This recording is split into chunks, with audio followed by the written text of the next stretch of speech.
Bonjour et bienvenue sur le podcast Un pas vers soi. Je suis Souad, sophrologue, coach et professeur de méditation.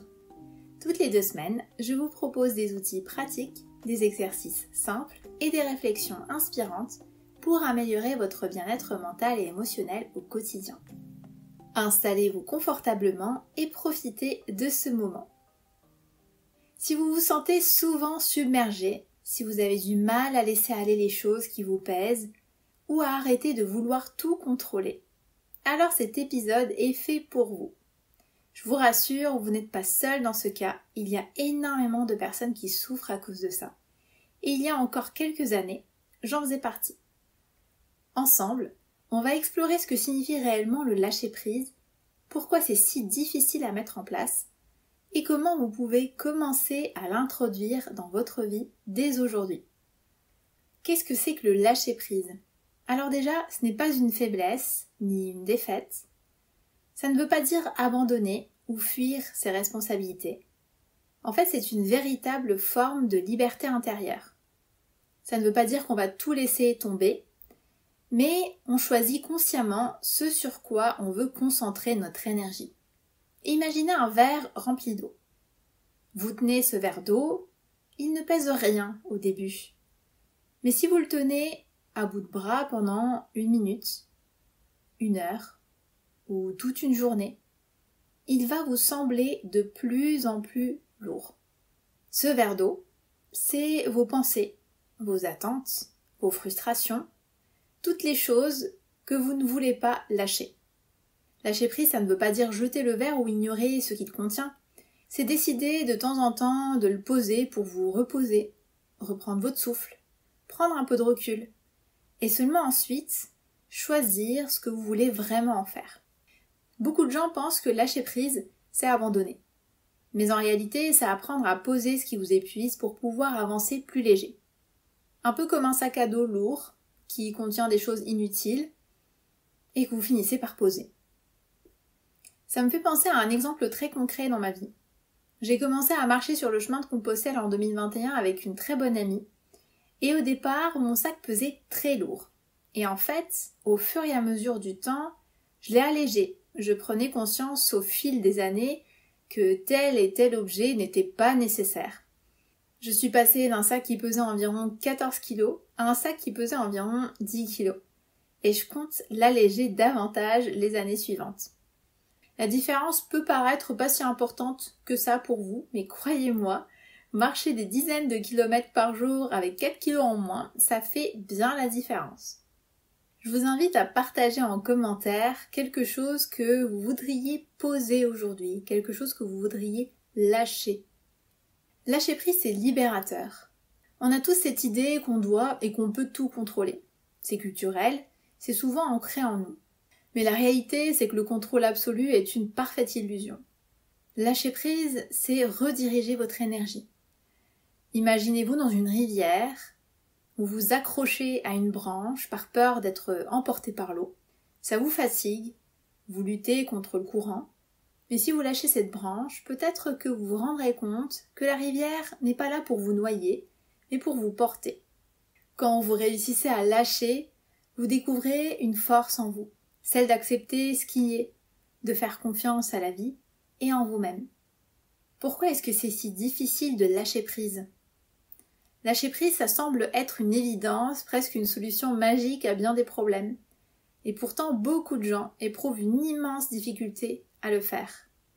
Pourquoi est-ce que c'est si difficile à faire ?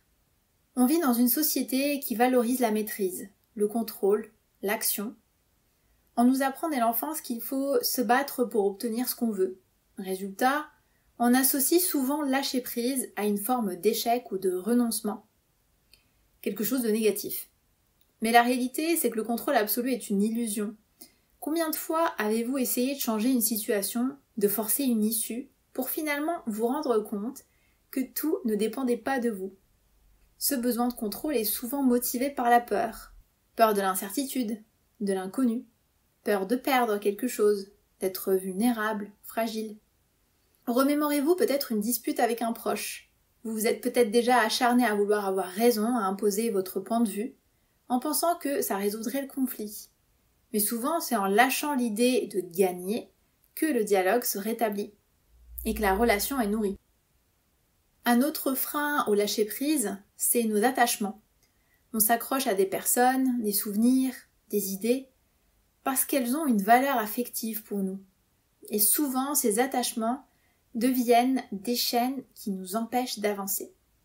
Quelqu'un qui ne peut pas pardonner une trahison passée, par exemple. En refusant de lâcher cette douleur, il s'enferme dans un cycle de ressentiment.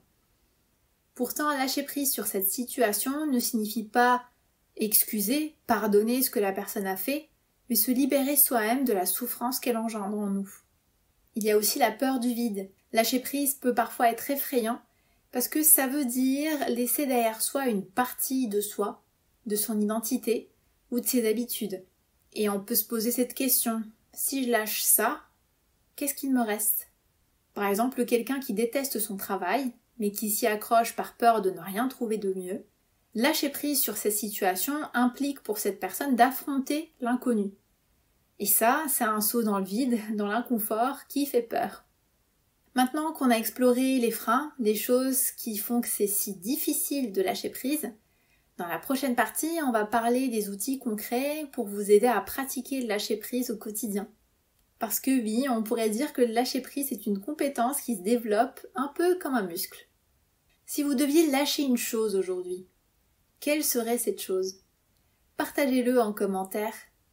Alors lâcher prise peut sembler simple en théorie, mais en pratique c'est souvent un véritable défi.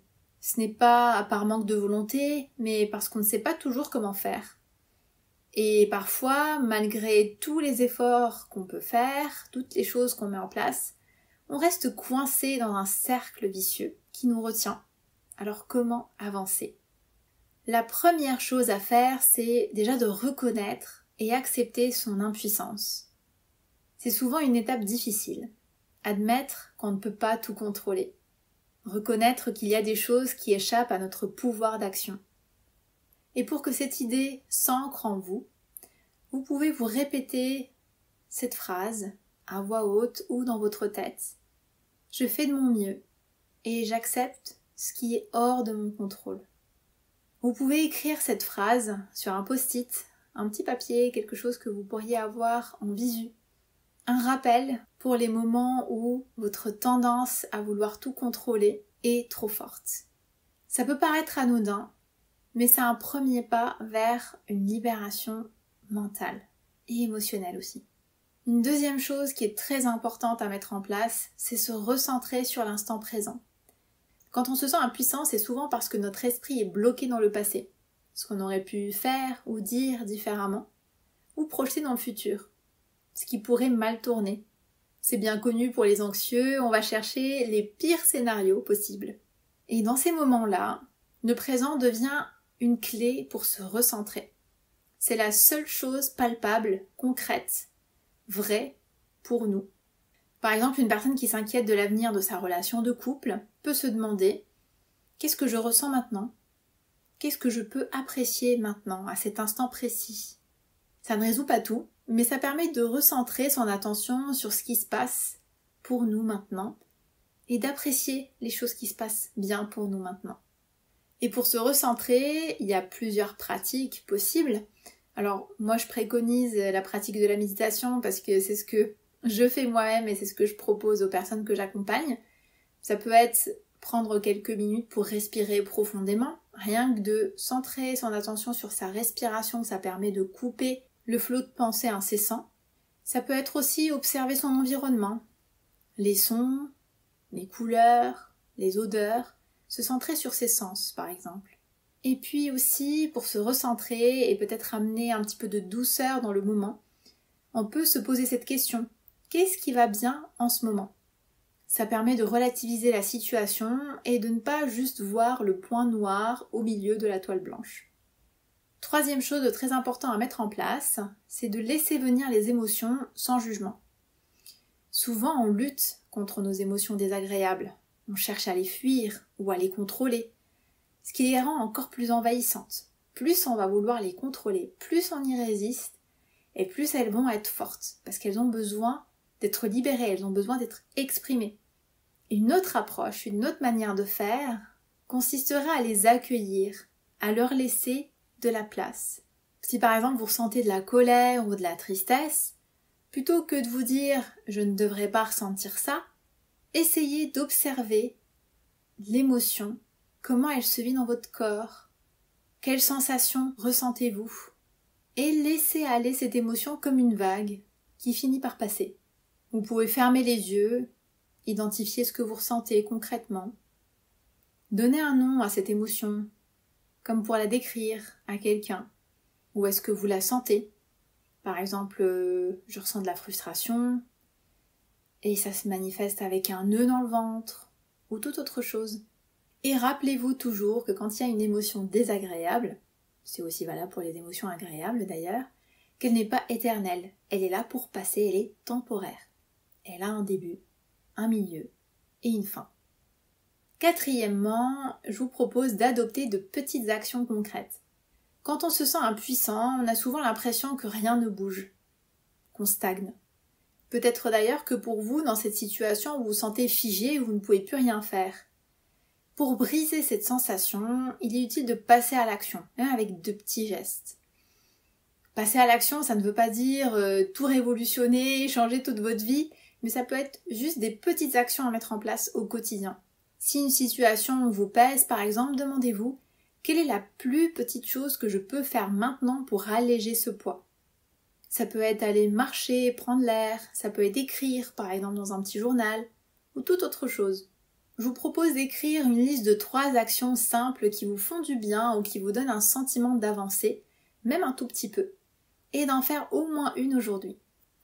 Et pour finir, pour lâcher prise concrètement, entourez-vous et demandez de l'aide. On ne peut pas toujours tout affronter tout seul. Parfois, partager ce qu'on vit avec une personne de confiance peut suffire à alléger le fardeau. Parfois, parler à un proche peut suffire. Et parfois, il est important d'aller voir quelqu'un qui peut nous aider, un thérapeute par exemple. L'important, c'est de ne pas rester isolé dans ses pensées et nourrir ce cercle vicieux. Le mot de la fin. Lâcher prise, ce n'est pas une destination à atteindre, mais un chemin à parcourir. Ça demande du temps, de la patience et surtout de la bienveillance envers soi-même. Rappelez-vous que chaque petite étape compte et que vous n'êtes pas seul dans ce processus. Comme je disais au début, moi-même je souffrais du fait de ne pas pouvoir lâcher prise. Et aujourd'hui, c'est quelque chose qui est beaucoup plus facile à faire pour moi, selon les situations. Et c'est en passant justement par des moments très difficiles, par une période de souffrance, que j'ai pu construire une routine, que j'ai pu mettre en place différentes pratiques, comme la méditation de pleine conscience, le yoga, la sophro, la PNL, etc., qui m'ont aidé, les unes et les autres, à mieux lâcher prise. Je ne me suis pas réveillée un jour en étant toute légère.